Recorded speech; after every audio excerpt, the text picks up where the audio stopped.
नमस्कार दोस्तों, आज हम आपको लेकर आए हैं एक ऐसे सांस्कृतिक महोत्सव की झलकियाँ जहां शब्द, संगीत, विचार और भारतीय विरासत एक साथ जीवंत उठे। शब्दोत्सव 2026 जो कि मेजर ध्यानचंद नेशनल स्टेडियम में 4 जनवरी को हुआ था।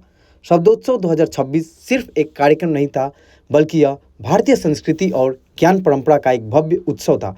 इस आयोजन ने साहित्य प्रेमियों, संगीत साधकों और संस्कृति से जुड़े हर व्यक्ति को एक मंच पर लाकर खड़ा कर दिया। जैसे ही आप स्टेडियम परिसर में प्रवेश करते हैं, आपको चारों ओर रचनात्मक ऊर्जा और सकारात्मक माहौल महसूस होता है।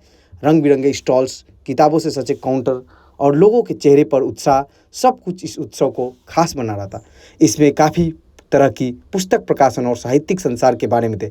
शब्दोत्सव 2026 में देश भर के प्रतिष्ठित और नवोदित लेखकों की पुस्तकों का विमोचन किया गया। यहाँ भारतीय इतिहास, अध्यात्म, दर्शन, समाज और संस्कृति पर आधारित किताबों की विस्तृत श्रृंखला देखने को मिली। पाठकों को लेखकों से सीधे संवाद करने का अवसर मिला, जिससे साहित्य और समाज के बीच की दूरी कम होती हुई नजर आई। विचार, संवाद और प्रेरणा। इस महोत्सव में कई विचारशील सत्र आयोजित किए गए, जहां वक्ताओं ने जीवन, संस्कृति, शिक्षा और सामाजिक मूल्यों पर अपने अनुभव साझा किए। ये सत्र न केवल ज्ञानवर्धक थे, बल्कि युवाओं के लिए प्रेरणा का स्रोत भी बने। शब्दोत्सव 2026 कहानियों का उत्सव भी था।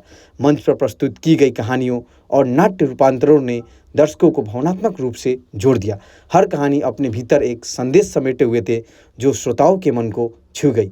कार्यक्रम के दौरान विभिन्न सांस्कृतिक और संगीत प्रस्तुतियाँ आयोजित की गई। लोक संगीत, शास्त्रीय धुनें और आधुनिक प्रस्तुतियों का संगम भारतीय विविधता को दर्शाता है।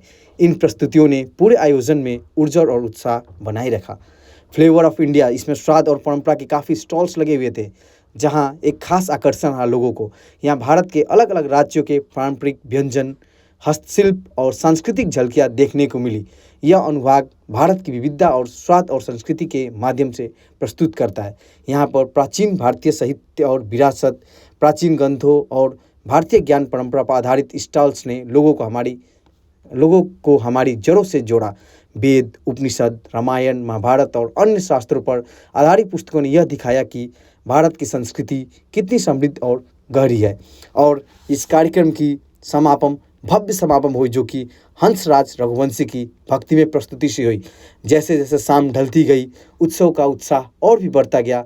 दिन के अंत में मंच पर आए प्रसिद्ध गायक हंसराज रघुवंशी। इनकी आवाज़ में भक्ति ने पूरे मेजर ध्यानचंद स्टेडियम को आस्था और ऊर्जा से भर दिया। हजारों की संख्या में मौजूद दर्शक एक साथ गाते भजन और हर एक और गुंजता भक्ति संगीत, यह पल शब्दों में बयान करना मुश्किल है।